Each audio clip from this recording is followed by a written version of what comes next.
지금 개혁신당과 관련한 개혁미래당이라고 또 이번에 주말에 새로 발족을 했잖아요. 근데 그 개혁미래당 이름이 개혁미래당이니까 개혁신당 입장에서 이준석 쪽에서는 또 발끈할 수밖에 없는 그런 상황인 것 같습니다. 네. 그렇죠. 지금 이제 이름도 이제 복잡한데 이 이낙연 전 대표 측이 창당을 추진한 새로운 미래하고 그 다음에 탈당 3인방 비명계 탈당 3인방이 창당 추진한 미래대연합하고 이제 합쳤어요? 합치기로 한 것이죠. 네. 그래서 합치기로 하되 그러면 이제 이름을 뭐로 할 것이냐 그게 이제 가칭 개혁미래당이다. 개혁미래당이다. 네, 이렇게 네. 이제 공개를 한 겁니다. 그랬는데 그러면 개혁미래당이라는 이름은 왜 정한 거냐? 이게 약간 개혁미래라고 하는 게 조금 어색한 부분도 있고 하지 않습니까? 그래서 그런 이름의 의도가 뭐냐에 대해서 일단 이준석 전 대표 쪽은 약간 불쾌했다. 이게 이제 보도의 내용이에요. 그래서 이제 SNS나 그런 걸 통해서 이제 반응을 한 게 이게 요즘에 이제 뭐 무임승차 이런 것에 대해서 이준석 전 대표 계속 이제 뭐 지하철? 네, 그런 것에 대해서 계속 이슈 파이팅을 하는 거잖아요. 예. 이제 무임승차 이게 노인복지에 대해서 계속 그것도 갈라치기다 이제 이렇게 비판을 하는데 지하철도 그렇고 당명도 그렇고 무임승차는 안 된다. 그러니까 자신들이 개혁신당이라는 이름으로 지지율도 높고 여러모로 이제 마케팅을 잘 해놨는데 왜 그걸 뺏어가려고 하느냐 이렇게 불쾌하고 있다라는 건데 정작 그러면 개혁미래당이라는 당명을 만든 요 사람들의 생각은 뭐냐 기자들은 이렇게 물어보고 있어요. 개혁미래당이라는 이름을 굳이 진 거는 개혁신당하고 합치고 싶은 마음이 있어서 개혁미래당이라고 진 거 아니냐 이렇게 물어보는데 거기에 대해서 개혁미래당 측의 답변은 뭐 그런 마음이 이제 뭐 없다라고는 얘기 안 합니다. 없다라고는 얘기 안 하지만 뭐 그렇게 볼 수도 있는데 이게 이제 가칭이고 앞으로 국민들한테 좋은 당명을 지어주십시오라고 공모를 할 것이기 때문에 뭐 그런 차원이다 뭐 이렇게 얘기를 하고 있는데 뭐 어떨 건지 앞으로 뭐 지켜봐야 되겠죠. 근데 일단 입에 안 붙어요. 아니 그리고 예를 개혁 들어서 미래당이? 새로운 미래하고 네. 미래대 연합이 결혼해서 만들면 아이가 개혁이 들어갈 수가 있어요? 그냥 미래는 들어갈 수 있잖아요. 그러네요. 네. 그러면 네. 개혁이란 글자는 어디서 데리고 온 거예요? 어디 다른 데서 데리고 온 거예요? 이준석한테. 아니 그럼 네. 그러니까 왜 난데없이 개혁이란 글자가 네. 들어가냐고.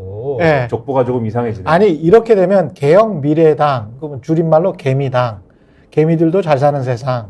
뭐 이거 괜찮지 않습니까? 아니 이쪽에 개혁신당이니까 네, 선의로 해석을 해보면 개혁신당을 줄이면 그냥 개혁당? 개혁당, 개신당? 이렇게 신당이라고 할 수는 없으니까 개혁당이라고 부르면은 네. 이쪽에는 개혁미래당이라고 부르면 그럼 개혁당이라고 부를 수 없잖아요. 합치면 좀 풀네임으로 개혁미래신당 어떻습니까? 같이 다 합치면. 네, 다 합치면 개혁미래신당. 이게 그러니까 큰 포석이야. 좀 장기로 합쳤을 때 야 길지도 않아. 뭐 이렇게 이제 주장을 할 수 있는 거지. 개혁미래신당. 아 근데 누가 앞에 붙여 있는가 중요하기 아니 때문에 신미래당이라고 할 수도 있잖아요. 개혁신미래당. 아 근데 여기서 중요한 게 뭐냐면 이게 그러면 일단 소위 말하는 민주당 계열 당들이 하나로 합친 거지 않습니까? 네. 그리고 또 이 개혁신당이라는 것은 사실 또 이준석 전 대표가 네. 세는 많이 모았는데 현역 의원이 없었던 거잖아요. 네. 근데 양양자 의원의 이 뭡니까 그것은 또 자본. 저는 자본이라고 봅니다. 네, 예. 하여튼 그 양양자 의원이랑 합친 거잖아요. 예. 그러다 보니까 이게 한국의 뭔가 희망. 네, 한국의 희망. 음. 그래서 한국의 희망을 합치면서 뭔가 국민의힘 계열이 하나로 합치고 민주당 계열이 하나로 합친 것처럼 되면서 요렇게 두면 지금 이제 언론의 이제 분석은 요렇게 두면 아 이게 사자구도처럼 돼서 이대로 가면은 중통합 상태에서 선거를 치를 수도 있고 그러면은 제3지대가 하나로 뭉치지 못하게 되면서 시너지가 안 날 수가 있다. 이렇게 진단을 하는 그림이 있는 것 같아요. 그러면 여기서 그러면 요걸로 끝날 것이냐에 대해서 아니다. 그래도 빅텐트가 되려면 누가 중간에 뭔가 요거를 또 그 뭐랄까요 이 거간을 서야 되는데 뭐 중간에 누가 역할을 해야 되는데 누가 해야 되냐? 그럼 또 남은 게 있지 않습니까? 새로운 선택해야 된다 그거를 그 요거를 이제 생각을 해야 됩니다. 그러면 새로운 선택에 또 이름이 들어가야 됩니다. 그러면 아, 지금 그래요? 장명을 하고 계시니까 개혁미래 신선택당? 그래서 다 넣어. 이렇게 시나리오가 될 것이냐에 대해서 네, 복잡하다 또. 이걸 시장 논리로 얘기하면 그런 거잖아요. 네. 이준석 대표가 비유했을 때도 이런 거잖아요. 중국집 신장기 옆에 가지고 한창 잘 나가고 있으려고 하는데 옆에다가 전화기 2대 갖다 놓고 갑자기 그 이름 비슷한 중국집 하나 만든 거 아니냐 이렇게 불쾌감을 표현한 건데 옛날에 뭐 허니 무슨 과자 나왔을 때 그렇죠, 그런 게 그렇죠. 많았잖아요. 이게 비슷한 것들이 자꾸 생겨나면은 시장 파일을 키워서 전체 제3세력을 지지율을 더 키워낼 것이냐, 아니면은 그냥 경쟁하다 제살 깎아먹기로 그냥 그렇죠. 공멸할 거냐, 이런 네. 갈림길에 지금 서 있는 것 같아요. 근데 이쪽에서는 어찌됐든 골목상권 우리가 키워볼게, 그리고 덤벼들었는데 이준석 전 대표 입장에서는 굉장히 좀 불쾌한 거죠. 원조는 우린데 말이야. 칼자루를 진 사람은 이준석이죠. 이낙연이 아니고. 지금 상황은 이제 그렇게 비춰지죠. 예. 왜냐면은 합치고 싶다고 얘기하는 쪽은 일단은 지금 그렇죠. 말씀하신 아. 새로 뭡니까 개혁 미래당인 것이고 약간 거리를 두는 거는 이제 개혁신당 쪽이니까. 또 슬픈 거는 더 사랑하는 쪽이야.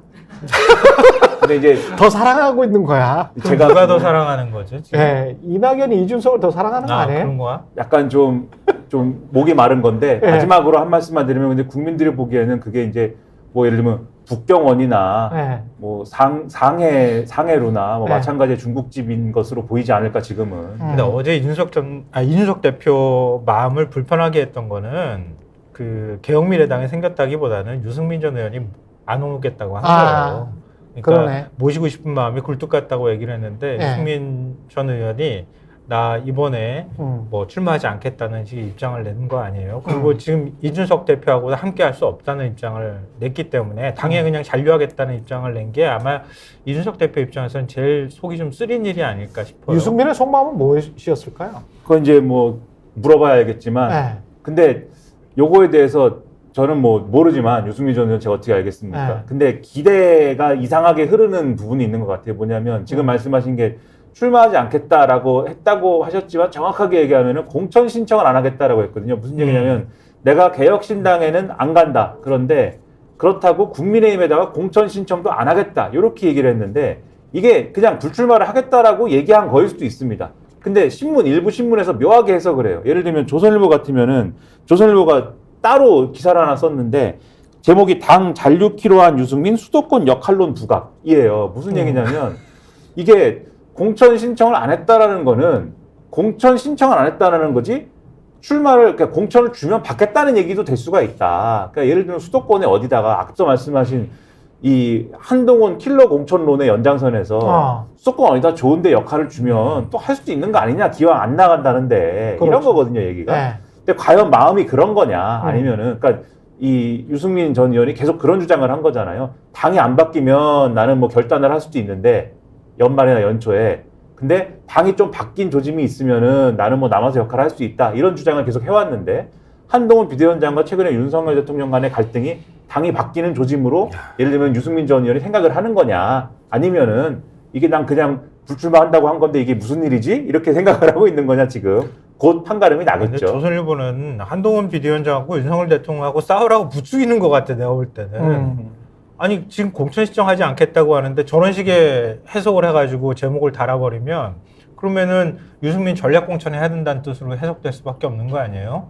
그럼 대통령실은 가만히 있나 또?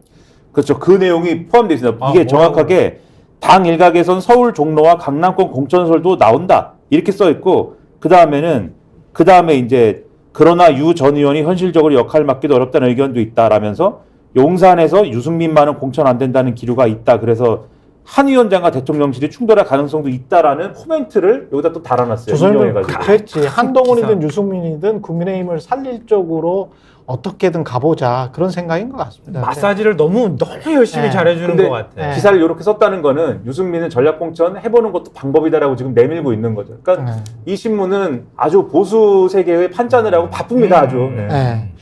유승민 의원을 이 셋 중에서는 제일 많이 만나 본 것 같은데 제가 생각하는 유승민 의원의 생각은 이런 것 같아요. 일단은 사당화 개인의 당이 아니다라고 말한 것을 봐서는 윤석열 당으로는 오래 못 간다.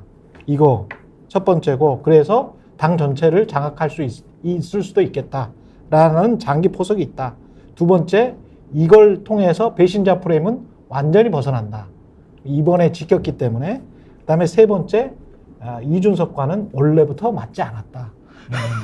원래부터 안 맞았어요 두 사람. 맞아요. 철학적으로 철학적으로도 차이가 있죠. 굉장히 큰 차이가 있기 때문에 네. 그래서 이준석 쪽에서는 이제 그거를 적당하게 이제 비례대표를 드리면 올 수 있지 않을까 뭐 이런 생각을 했을지 모르지만 두 사람의 차이는 간극은 이낙연, 이준석보다도 더 클 수가 있습니다. 예. 스픽스는 말하는 언론입니다. 대세는 유튜브, 그중에서 스픽스. 좋아요, 댓글, 구독, 알림 설정. 여러분이 저희를 사랑해 주시고 우리가 여러분을 사랑하는 4가지 방법입니다.